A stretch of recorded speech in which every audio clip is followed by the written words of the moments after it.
Now putting these stickers in, as you can see here, and then going around the other side of the tree, making sure they're in a line, coming back round, making sure they're in a line again, is a right faff.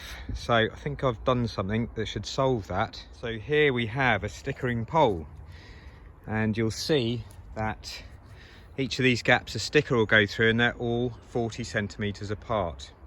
Now I wanted to have 2 of these, one for each side, but I've only got enough materials to do 1 for now, but we should be able to do a workaround.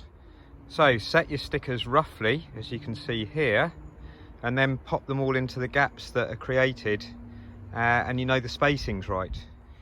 So something like that, there's no guesswork then, because you know you haven't got to measure anything, and you know all the stickers are 40 centimeters apart. I've left that end one out for a reason. And actually on the other side, it holds them not completely square, but it's actually done a pretty fair job of holding the other side out in the right place. We can't guarantee that just yet. So I've actually shifted down one because I need access to get that wedge out. So it just takes a little bit of thought first, really. You don't necessarily have to have this end sticker in because it's easy to put the end stickers in, but I do need to get access to that wedge, and if your sticker pole is there and in the way, you won't be able to do it. So to get the wedges out, I'm going to use a double wedge there and then tap those in, as you'll see.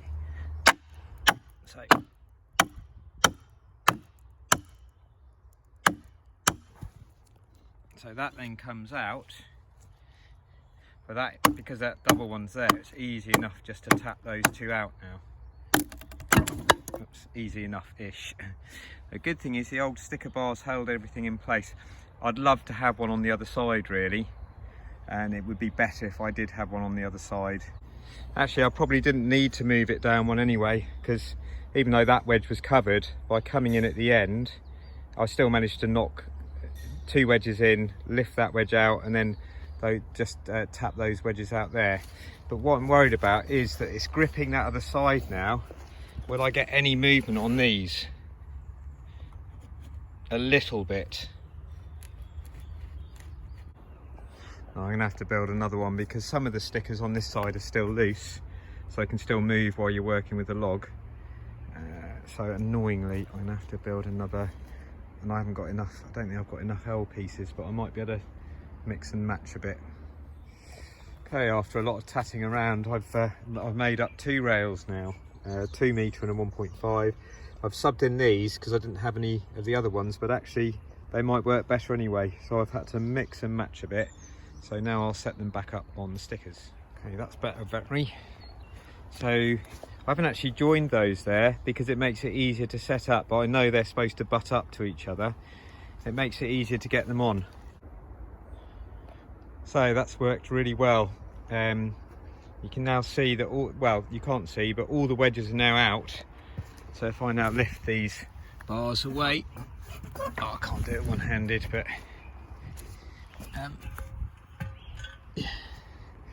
that has held all the sticks in the correct place. So they're all trapped now by the wood. So I'll go and remove all of the bars there now. Okay, so that's the first layer stickered, and you can see lovely and even, and we know they're square and in the right place on the other side. Couple are still loose in there, so I'll double check those on the next line.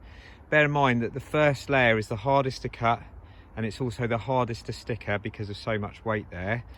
As you start doing the next cuts, it'll get easier and easier, and in the end you can just use a lever to get the wedges out in the end, rather than having to double wedge it, etc. That was I'd say took 20% of the time, because you've already got the visual cue of the first layer of stickers. You can quickly slide the second row in, and it's already more or less in the right place, so the sticking battens drop on pretty easy. So that's taken no time at all just to get them two sorted out. So now I'll knock the wedges out and rinse and repeat. So that's knocked out. Another thing I really want to do, and the idea of getting the ends fully squared, is instead of having the stickers indented where you can get the ends bending down, you have them right so the support comes right to the very edge of the log, so there's no way any corners of the plank can dip down, which causes a lot of problems later. But you can sort of see all of those stickers. The idea is you want to get them exactly in line, or at least overlapping properly, so all the weight transfers down and gives it plenty of support, so even if it wants to bend, it can't. I'd rather have a big crack down the middle than a bend, because a crack you can work with. Actually, a better way of getting those two side wedges out is if you put your double wedge in at the end, in the middle, it'll lift the plank up, that sort of lump up equally, and then you can pull out either sides and then knock those out fairly easily.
So he's pretty much done.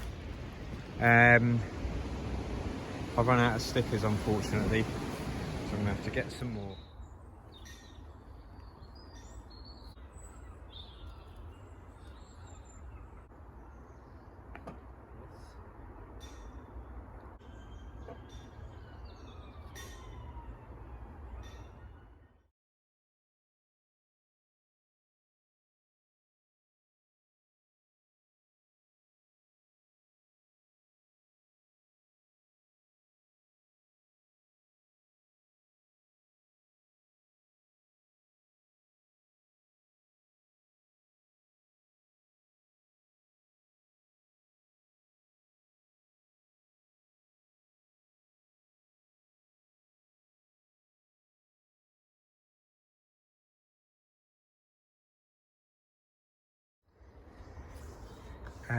So there she is. So she's all stickered.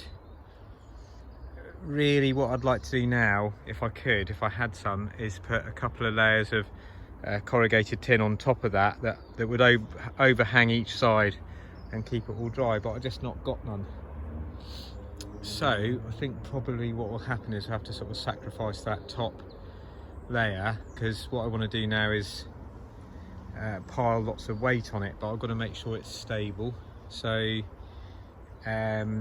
it's better for me to stack the weight on a flat surface. So the rounds here, the first cut, better off that I sort of cut that into chunks really and use it as weights rather than putting it all the way across the top.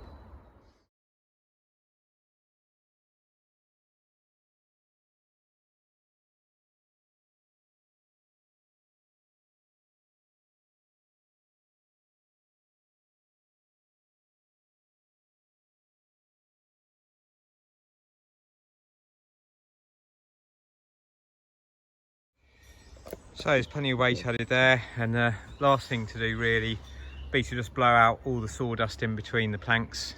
stop it drying quite so quickly, or treat it with borax, but it's in a sort of slightly sensitive site, so I'm not going to do that here.